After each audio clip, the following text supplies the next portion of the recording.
Halo Smart Listener, apa kabar? Kembali Hari lagi ini bersama saya Riva Majid yang tentunya kita akan selalu menghadirkan obrolan-obrolan berfaedah dan berkualitas bersama dengan para perempuan-perempuan yang juga punya peranannya masing-masing yang luar biasa di bidang apapun. Hari ini untuk Anda yang menyaksikan kami tentunya saya akan mengajak Anda smart listener untuk berbincang dengan satu sosok yang inspirasional dan juga beliau ini adalah sosok woman leader gitu ya. Kalau di runut riwayatnya dari segi organisasi, kemudian juga perusahaan banyak sekali sampai nggak bisa disebutin satu-satu.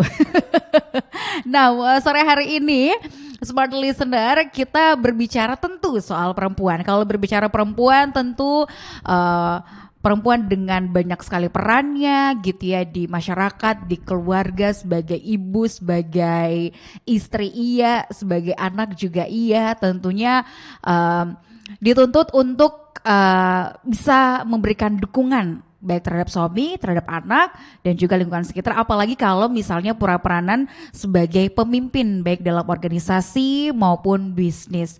Perempuan juga tentunya diharapkan mampu untuk berdaya, mandiri, tangguh, dan cerdas. Nah, di perempuan tangguh dan cerdas di era modern, saya akan mengajak Anda ngobrol bersama dengan seorang a woman leader yang kesehariannya banyak bergerak di organisasi antusias soal pemberdayaan perempuan terutama gitu ya.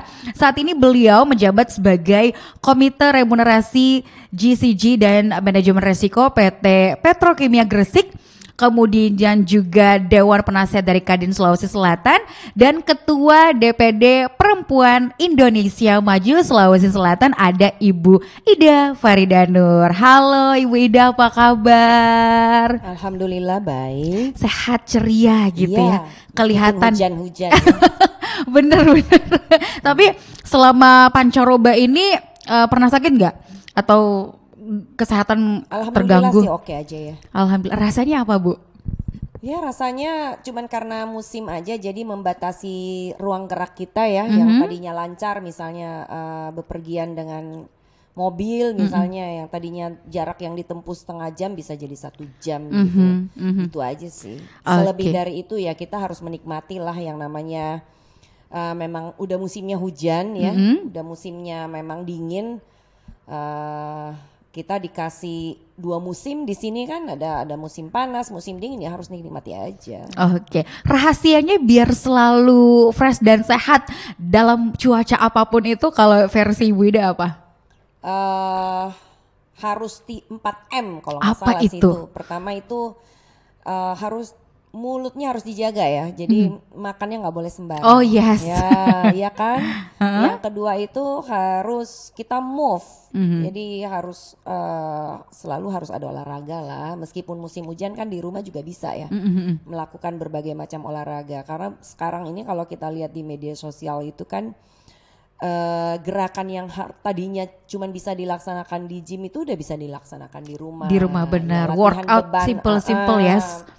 Ternyata sudah sangat banyak membantu gitu. Kemudian yang ketiga kalau nggak salah harus merem. Ada waktunya orang harus merem. Tidur ya. Tidur yang cukup. Ya minimal 7 jam lah sehari gitu. Yang keempat harus jaga mood. Iya. Jangan stres-stres gitu ya. Kalau orang bilang jangan stres-stres, yang stres bilang terus gimana dong caranya? Iya. Jangan stres. Ya dijaga moodnya lah. Nah kalau kita bicara tentang perempuan itu kan kita punya spektrum emosi itu hampir 300 spektrum ya. Emosi. Rentan gitu ya. Ya. Jadi kalau kita pertama kita tidak aware tentang emosi kita itu akan susah untuk memanage dan mengkontrol emosi tersebut. Jadi kalau kita sedih ya kita harus aware bahwa oh saya lagi sedih nih, gitu. Gimana caranya? Yes. Jadi, Kalau Bu Ida sendiri setuju gak sih dengan statement yang mengatakan, karena kan banyak ya karena pengaruh media sosial sekarang apa-apa tuh apalagi perempuan emosinya ditunjukkan di media sosial, dan bahkan ada statement yang mengatakan perempuan sekarang tuh cengeng gitu, apa-apa diposting di media sosial, lagi nangis, lagi sedih, apa-apa diperlihatkan di media sosial.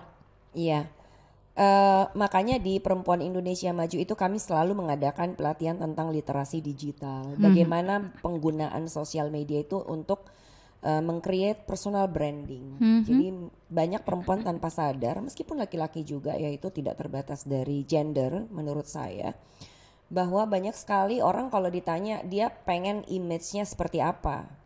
Tetapi yang dia tampilkan di sosial media itu sama sekali sangat berlawanan dengan image yang dia ingin tampilkan. Yes. Jadi kalau misalnya sosmed jadi menjadi apa ya, tempat sampah, tempat semuanya curhatan, kemudian emosi diluapkan di situ, itulah image yang akan tampil. Jadi pilihan itu selalu ada. Kita mau dilihat atau image kita yang tercipta itu apa, tampilkan itu di sosial media. Kalau misalnya pengen jadi perempuan yang tangguh, tampilkanlah image perempuan tangguh gitu Kalau ya. perempuan tangguh kan berarti nggak ada tuh curhatan tentang dia sedih atau dia lagi bete sama orang. Itu tidak akan tampak di sosial media. Yes. Sukses sama topik obrolan kita hari ini yang membangun perempuan tangguh dan cerdas di era modern gitu ya. Tapi kalau Ibu Ida sendiri mendefinisikan perempuan tangguh dan cerdas apalagi di era modern tuh seperti apa sih? Kalau tangguh itu kan apa ya? Dia Tough gitu. Dia tahu kita tidak akan bisa tangguh kalau kita tidak punya clarity tentang kita siapa. Kita siapa, strengths-nya kita apa, kemudian yang menghambat potensi kita apa. Kalau kita tidak tahu itu, ya kita tidak bisa menjaga komitmen kita untuk menentukan langkah apa yang harus kita tempuh untuk meraih sesuatu. Kemudian perlu juga konsisten, ya. Jadi tanpa kita punya clarity tentang kita ini seperti apa, kemudian tujuan kita kemana, kemudian tidak ada komitmen, apalagi konsistensi tidak ada, ya tentunya kita tidak akan kemana-mana gitu loh. Jadi itu pengen jadi tangguh itu susah untuk direalisasikan, diaplikasikan kalau kita tidak tahu mengenal diri kita sendiri. Jadi kita harus aware dan kita harus clear nih, kita ini siapa. Jadi harus lebih mengenal diri kita sebenarnya gitu ya. Iya, tujuan ibaratnya gini deh, kita bertanya seperti self coaching ya. Kita bertanya sama diri kita sendiri, keberadaan saya di muka bumi ini sebenarnya untuk apa? Itu dijawab dulu. Terus kemudian kita punya goals dalam hidup itu apa? Setahun, 6 bulan, setahun, 2 tahun, 3 tahun, 4 tahun, 5 tahun. Kita sudah harus bisa memproyeksikan kita pengen jadi apa. Itu semacam guidance untuk kita menuju ke sana. Kan tidak akan tercipta langkah atau step-step kalau kita nggak tahu nih mau kemana gitu. Benar-benar. Tapi melihat hari-hari ini gitu ya, kita udah tahu. Misal saya ingin mengenal diri sendiri gitu. Tapi kebanyakan yang Ibu Ida lihat tantangannya perempuan-perempuan sekarang gitu ya untuk mengenali diri sendiri, self coaching gitu ya. Apa sih? Tantangannya ya kalau kita kan ada banyak sekali sumber kenapa orang merasa kayak dia hidup ini nggak adil gitu ya. Merasa tersiksa karena dia menjalani hidup itu berdasarkan kacamata orang lain. Jadi dia merasa bahwa saya melakukan ini karena saya ingin misalnya dinilai sebagai orang yang misalnya sukses itu kalau jadi hidupnya didikte oleh iklan. Ya misalnya nggak jauh-jauh lah iklan kecantikan ya, skincare misalnya kan. Cantik itu ibaratnya tuh harus yang ditampilkan, icon yang ditampilkan oleh bahasa iklan cantik adalah kulit putih, hidung mancung, tinggi, langsing. Jadi kalau misalnya dia merasa saya tidak punya kriteria itu berarti saya tidak cantik. Jadi memang tantangan perempuan itu pada saat dia harus mengenal dirinya sendiri, self acknowledgement itu tidak dia lakukan dan tidak mampu dia lakukan, maka dia akan terombang-ambing oleh judgment atau dikte dari masyarakat, dari iklan, dari apapun itu, dari eksternal yang susah dia kontrol. Padahal yang paling gampang dikontrol itu adalah internally yourself gitu. Yes. Termasuk juga memberdayakan diri dengan berbagai macam aktivitas biar jadi perempuan yang cerdas gitu ya. Nah, Ibu Ida sendiri melihat peranan perempuan sekarang di era modern, kalau kita melihat hari-hari ini ya, industri kemarin baru ada Piala Citra gitu ya, mengangkat tentang perempuan yang saya saksikan. Banyak sekarang publik lebih aware terhadap keberadaan perempuan gitu. Angin segarkah atau seperti apa? Ibu Ida melihat peranan perempuan sekarang lebih diperhatikan gitu. Kalau saya rasa sih memang sudah lama sebenarnya ya keran itu dibuka sangat besar untuk perempuan. Nah, tantangannya kembali kepada perempuan, akankah dia menjemput bola itu? Akankah dia secara proaktif melangkah ke tangga yang sudah dibuka selebar-lebarnya? Kita tidak kurang perempuan yang hebat, ya kan? Kita banyak kepala daerah yang perempuan, ketua DPRD yang perempuan, politisi hebat yang perempuan yang sangat vokal. Kemudian menteri juga sekelas Ibu Sri Mulyani itu kan tidak bisa lagi disangsikan ya kemampuannya di mata dunia internasional. Views itu orang sangat salut terhadap kemampuan seorang Ibu Sri Mulyani, Ibu Retno juga. Banyak sekali menteri-menteri yang perempuan kemudian kepala daerah. Jadi kalau menurut saya transformasi perempuan yang sudah sangat berubah dari zaman yang dulu kala, yang pada saat itu perempuan tidak punya pilihan, masuk ke dunia yang kita sudah bisa sebenarnya memilih kita mau apa ini, kita mau kemana. Kan toh juga misalnya kita memilih untuk misalnya ingin menjadi ibu rumah tangga, itu sebuah profesi yang sangat mulia kan, tetapi dia harus aware bahwa pilihannya dia itu konsekuensinya seperti A, B, C, D. Kemudian apa yang harus dia laksanakan, tanggung jawab sebagai ibu rumah tangga. Kalau dia berkomitmen terhadap itu kemudian dia konsisten, saya rasa dia menjadi seorang ibu rumah tangga yang sangat sukses. Kan ibu rumah tangga juga itu sebuah profesi, pekerjaan. Dan tidak banyak orang yang sukses sebagai ibu rumah tangga karena ibu rumah tangga itu kita juggling dengan berbagai macam responsibility, kemudian apalagi kalau misalnya dia juga bekerja di luar rumah ya, berarti dia sebagai income getter, dia membantu suami, kemudian belum lagi aktivitas yang lain. Tidak mudah untuk menjadi seorang ibu yang sukses dengan dia punya anak, dia punya suami, kemudian kegiatan domestik itu ada di pundaknya dia. Double burden ini tidak mudah dijalankan oleh seorang perempuan. Tapi kalau dia berhasil, bagi saya, di mata saya itu adalah seorang perempuan yang tangguh dan sangat inspiratif gitu loh. Dia mampu berdayakan dirinya sendiri dan dia mampu memberdayakan orang di sekitarnya dia. Hal-hal inilah mungkin yang membuat Wida selalu fokus dan suka banget dengan pemberdayaan perempuan. Iya, karena menurut saya banyak perempuan yang belum bisa memberdayakan dirinya sendiri karena boro-boro ya kita mau memberdayakan orang lain, kita tidak bisa memberdayakan orang lain tanpa kita harus mulai dari diri sendiri. Oke. Nah, tapi kadang-kadang kan yang jadi permasalahan perempuan gitu ya, kayak tadi Ibu Ida sempat singgung di awal, harus kenali dulu diri kita berdayakan diri dulu nih baru ke orang lain gitu. Tapi kadang-kadang perempuan ya, apalagi kalau jadi ibu dengan berbagai macam tanggung jawabnya gitu, boro-boro mikirin diri, pasti yang dipikirin suami dulu, anak dulu gitu ya, gimana mereka baru belakangan perempuan. Nah itu gimana? Saya merasa memang penting untuk semua kita itu tahu values dalam hidup kita itu apa yang paling penting kan. Kalau misalnya saya menganggap bahwa yang paling penting itu adalah keluarga, berarti nilai yang saya tidak bisa hidup nih tanpa itu. Berarti keluarga adalah hal yang paling terpenting bagi saya. Dan saya akan melakukan apa saja sehingga keluarga ini berjalan secara secara aman, tentram, terpenuhi semua kebutuhannya. Time management, self management itu bukan sesuatu yang mustahil, ya. Banyak perempuan dengan kesibukan yang ganda itu mampu mengatur waktunya. Yes. Jadi memang kita harus komitmen terhadap diri kita sendiri dan kita harus konsisten melakukan apa yang penting bagi kita.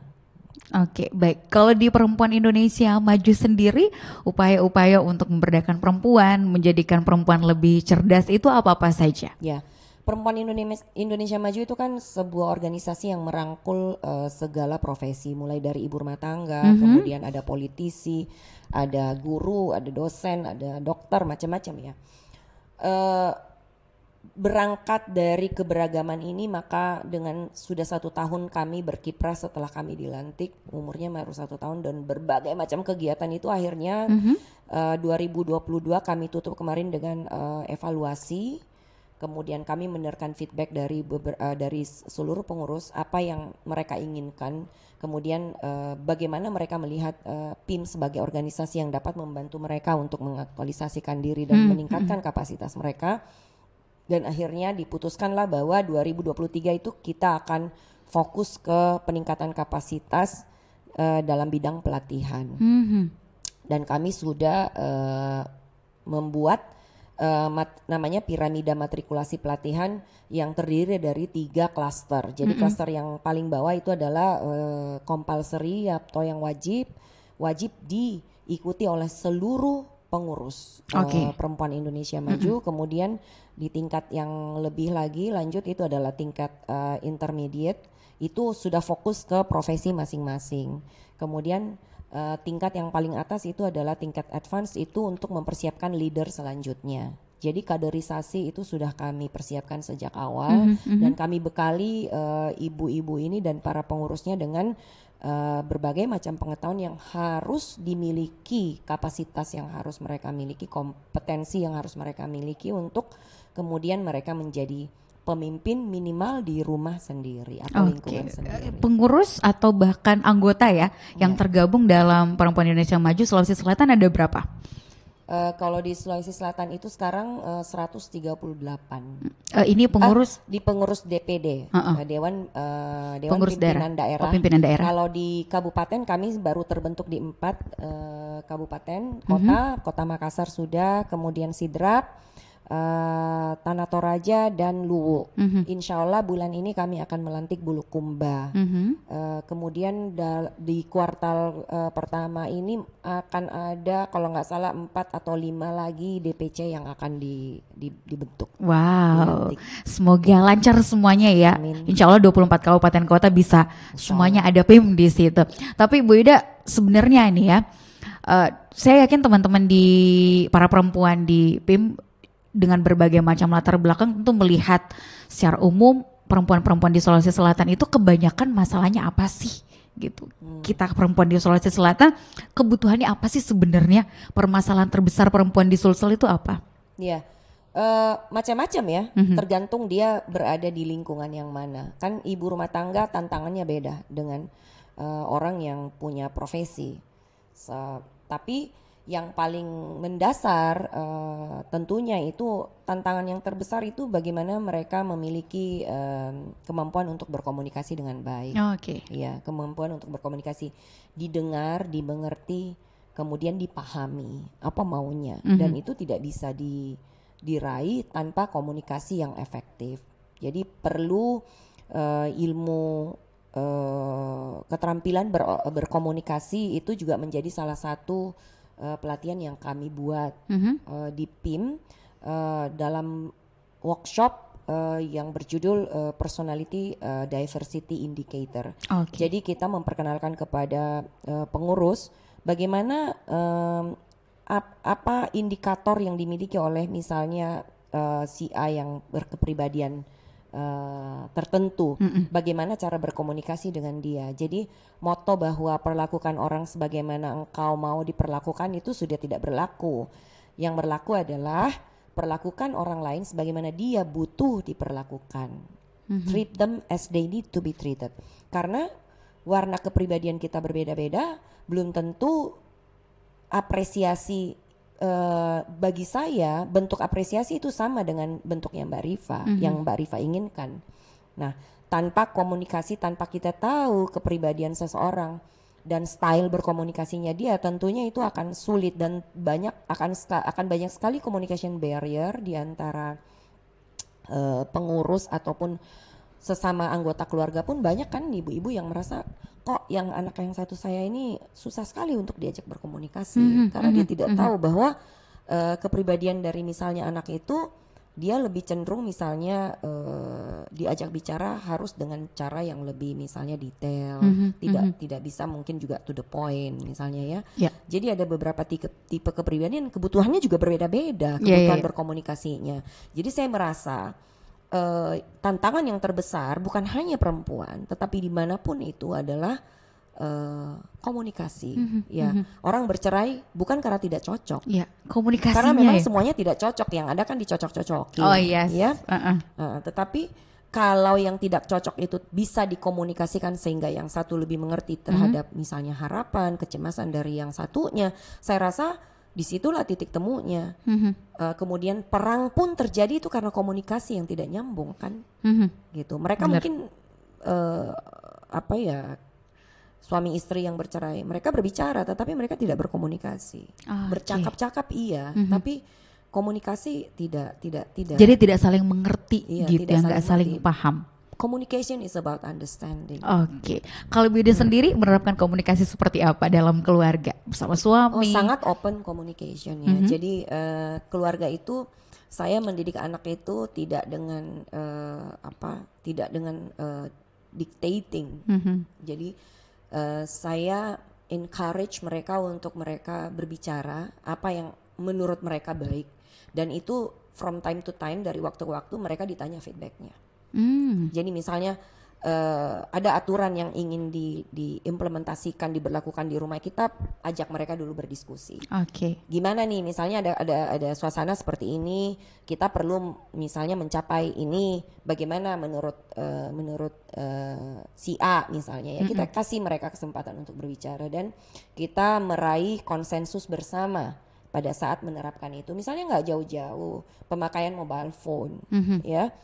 Diterangkan dulu bagaimana mobile phone bisa merusak misalnya harmonisasi yang ada di dalam rumah.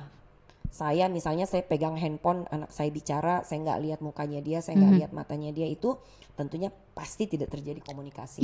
Jadi akhirnya diputuskanlah bahwa kalau hari sekolah itu anak-anak tidak memegang mobile phone, mereka dikasih mobile phone cuman pada saat weekend, Sabtu dan Minggu. Kemudian pada saat hari yang bisa memakai mobile phone itu, misalnya kita makan atau keluar ke restoran makan, tidak ada seorang pun di dining table itu yang memakai mobile phone. Kalau ada sesuatu yang penting, saya harus minta izin sama mereka, menepi sebentar, kemudian melakukan telepon penting, kemudian saya kembali tanpa harus memegang mobile phone. Jadi lebih demokratis gitu ya dalam keluarga. Pada saat misalnya ada melanggar, itu harus ada sanksinya. Apa biasanya punishmentnya? Iya, sanksinya itu adalah misalnya di waktu weekend yang mereka bisa memakai mobile phone, kemudian weekdays nggak boleh ya. Kemudian mereka ketahuan memakai mobile phone di weekdays, berarti salah satu hari di weekend itu harus tercompensate. Gitu. Dan itu dilakukan secara sadar. Dan itu anak-anak menerima gitu ya? Itu bukan saya yang memutuskan, tetapi konsensus bersama. Kita diskusikan dan kita capai bersama-sama. Silakan diminum dulu. Wow, luar biasa ya, keren nih. Kalau misalnya dalam keluarga gitu komunikasinya enak, apapun bisa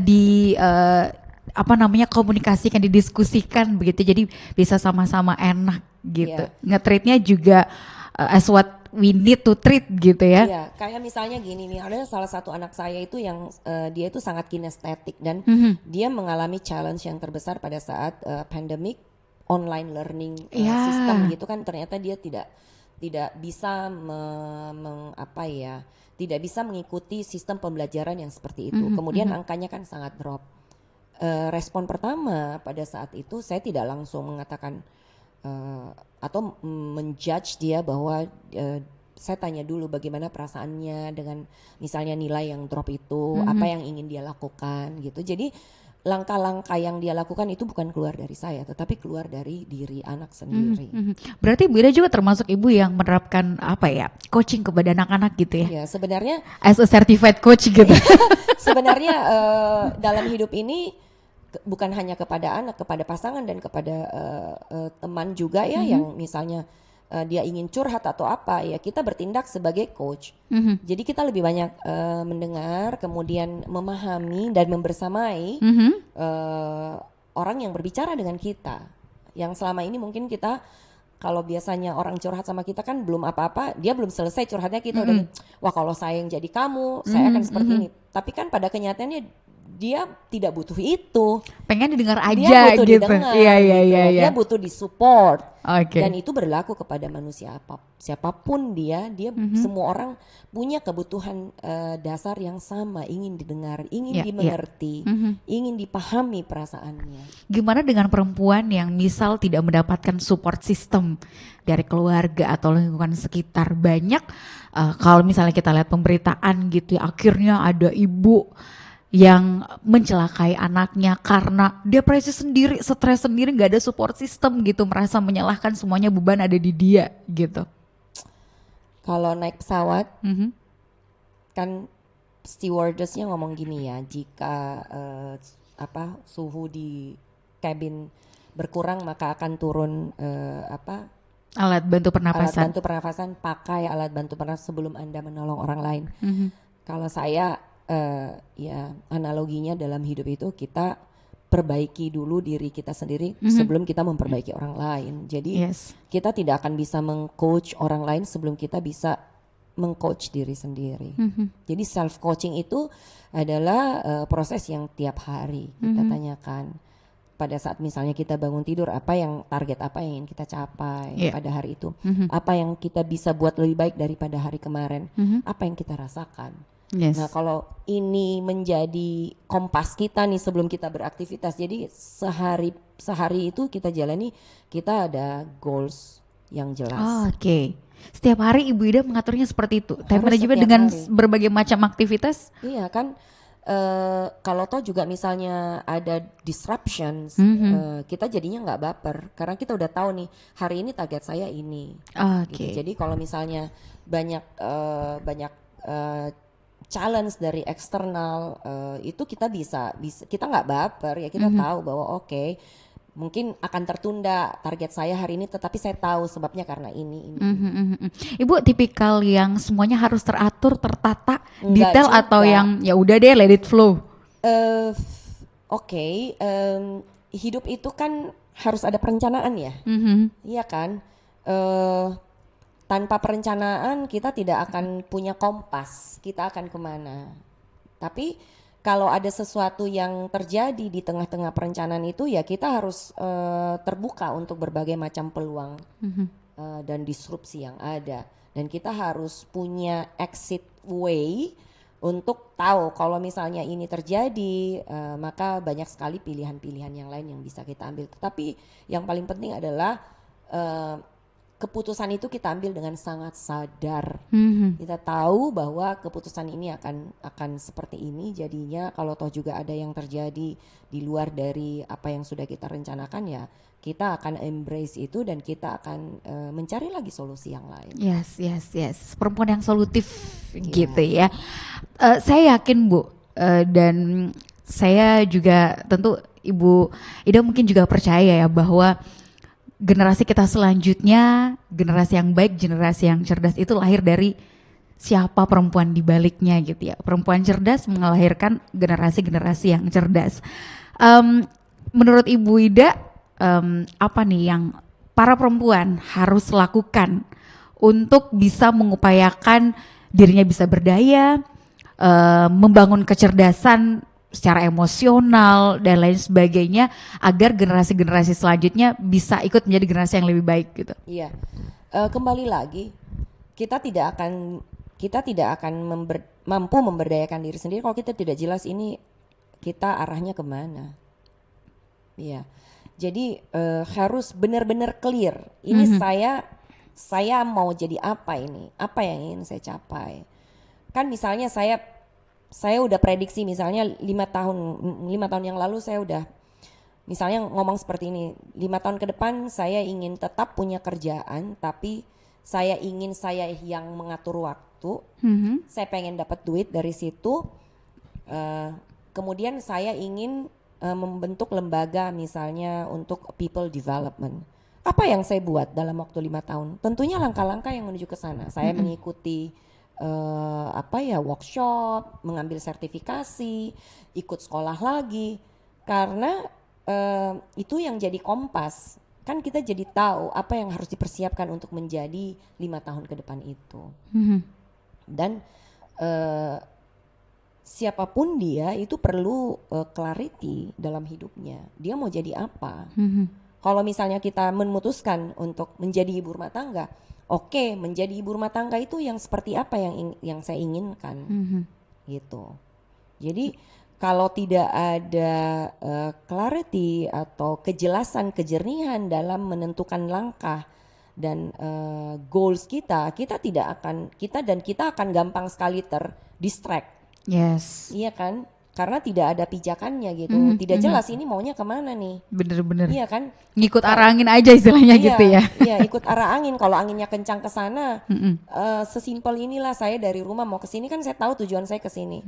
Saya sudah tahu jalan yang harus saya ambil itu lewat sini. Kalaupun ada kemacetan saya tahu saya harus beloknya kemana. Tapi tujuan saya tetap saya nggak berubah. Itu mau hujan, mau angin kencang, saya tetap menuju ke destinasi yang sama gitu. Know yourself first ya, clearly gitu. Jadi, kita harus benar-benar tahu. Jadi ada harus clear maunya apa, kemudian tetapkan langkah-langkah yang ingin diambil, kemudian komit terhadap diri kita sendiri, kemudian konsisten melakukan itu. Iya, contoh kecilnya saya ingin menurunkan berat badan, ya kan? Kan udah jelas nih, misalnya saya punya target dalam 1 bulan saya harus menurunkan berat badan misalnya 3 kilogram. Itu saya harus melakukan apa? Misalnya tidak makan gorengan, tidak makan gula, makannya harus yang sehat-sehat. Kemudian saya tetapkan nih, kalau saya nggak komit, ya nggak akan tidak tercapai. Okay. Kemudian kalau misalnya saya udah komitmen nih, tapi saya tidak konsisten melakukan itu. Misalnya saya diundang kemana, kemudian ya udah deh nggak apa-apa saya melanggar dulu. Ya itu berarti saya tidak konsisten melakukan itu. Apakah hasilnya akan maksimal saya capai? Tentunya tidak. Gitu. Jadi itu aja, sesimpel itu sih sebenarnya. Cuman memang simple untuk dikatakan, tapi dilakuinnya memang ya itu penuh challenge, itu quite challenging. Bu pernah nggak sih mendapatkan penolakan misalnya dari keluarga atau orang-orang sekitar atas apa yang pengen Ibu capai? Oh iya, sering. How you handle it? Nggak apa-apa, saya kan tanya kenapa, alasannya apa, kita diskusikan, kita lihat pro and cons-nya, kemudian ya kita terima itu sebagai keputusan bersama. Saya tidak bisa memutuskan dalam hidup saya tidak bisa memutuskan sendiri kan, saya harus libatkan suami, saya harus melibatkan segala support system yang saya miliki. Karena ada anak-anak, ada suami, ada keluarga. Yang paling lingkungan terkecil yang terdekat itu adalah suami dan anak-anak. Saya harus bertanya sama mereka. Kalau saya tidak dapat izin dari suami, saya tanya dulu kenapa. Kalau misalnya itu memang bisa sesuai dengan keadaan dan situasi, ya harus saya terima dong. Tetapi selama ini penolakan misalnya ingin melakukan sesuatu itu dengan didasari argumentasi yang kuat, itu pasti harus kita terima. Oke, apa nih sesuatu yang sampai sekarang Ibu Ida belum dapat capai gitu, atau cita-cita yang sampai sekarang belum bisa direalisasikan? Saya pengen sekolah S3 lagi. Itu yang belum. Saya belum dapat izin dari suami, dan mudah-mudahan nanti akan izinnya keluar lah, mudah-mudahan. Amin. Biar bisa dapat ilmu yang banyak disebarkan juga kepada perempuan-perempuan. Iya, sebenarnya sih kata suami saya kan, tanpa kamu S3 juga kan kamu juga bisa belajar di tempat yang lain gitu loh. Ya masuk akal juga sih sebenarnya. Dan saya nggak tahu apakah memang keinginan untuk menempuh jenjang S3 itu masih sangat kuat. di tahun-tahun mendatang dengan perubahan umur dari anak-anak, kemudian juga perubahan kebutuhan dari keluarga, saya tidak tahu. Tetapi jangka short term itu saya masih pengen kalau bisa diberi kesempatan untuk sekolah lagi, saya pengen sekolah lagi. Amin. Semoga dikasih izin ya sama Pak suami ya. Amin. Amin. Boleh dibujuk-bujuk lagi gitu. Oke, Bu Ida, terakhir nih, apa nih catatan atau pesan untuk seluruh perempuan yang menyaksikan kita di Women on Top hari ini biar selalu bisa berdaya, selalu bisa menjadi sosok perempuan yang tangguh, cerdas, baik untuk diri sendiri dan juga orang sekitar. Iya, ya kembali lagi ke yang tadi ya, pokoknya yang paling utama itu kenali dululah diri sendirinya apa ya. Kemudian apa values yang Anda embrace dalam hidup. Nilai yang terpenting yang Anda tidak bisa hidup tanpa itu. Apakah jalan kita sehari-hari memang berdasarkan values yang kita ingin capai, yang kita miliki misalnya. Kalau tidak, ya kita harus bertanya apa yang salah gitu loh. Kemudian harus punya strong komitmen terhadap diri sendiri. Kemudian konsisten melakukan itu. Memang tidak jauh-jauh sih, itu aja. Perbanyak berdialog sama diri sendiri, bertanya apa yang ingin saya capai, apa yang saya inginkan dalam hidup ini. Apakah skalanya sudah sampai segimana nih? Misalnya saya ingin bahagia, saya ingin anak-anak itu mendapat pola asuh yang benar. Kita coba self reflection. Sebagai ibu kita udah sampai di mana dalam melakukan itu? Kita sudah ada di skala berapa? Kita mau capai skala 10 misalnya, dari 1 sampai 10. Kalau kita masih ada di skala 3, bagaimana kita menilai diri kita di skala 3 ini? Apa yang harus kita lakukan untuk mencapai skala yang lebih lagi? Kan itu menjadi guidance untuk kita, jadi lebih jelas apa yang harus kita lakukan. Dan pertanyaan itu harus sesering mungkin ditanyakan. Self talk itu perlu karena kebahagiaan itu kan tidak ada di luar dari diri kita, tetapi ada. We create it. Ya kita berdamai dengan keadaan, kita berdamai dengan situasi yang ada terjadi dalam hidup kita. Karena tanpa itu tentu kita akan menjadi seseorang yang selalu mengeluh, selalu resah, selalu cemas, selalu takut gitu. Padahal kan nilai-nilai, tergantung lagi kembali nilai-nilai yang diyakini dalam hidup seseorang itu apa, misalnya spiritual kah, atau keluarga kah, atau money kah, nggak ada yang salah. Karena setiap orang itu punya nilai yang berbeda dalam hidup. Jadi kenali core values yang Anda miliki dalam hidup. Tanya kepada diri Anda sendiri, Anda lahir di muka bumi ini, Anda mengemban amanah apa?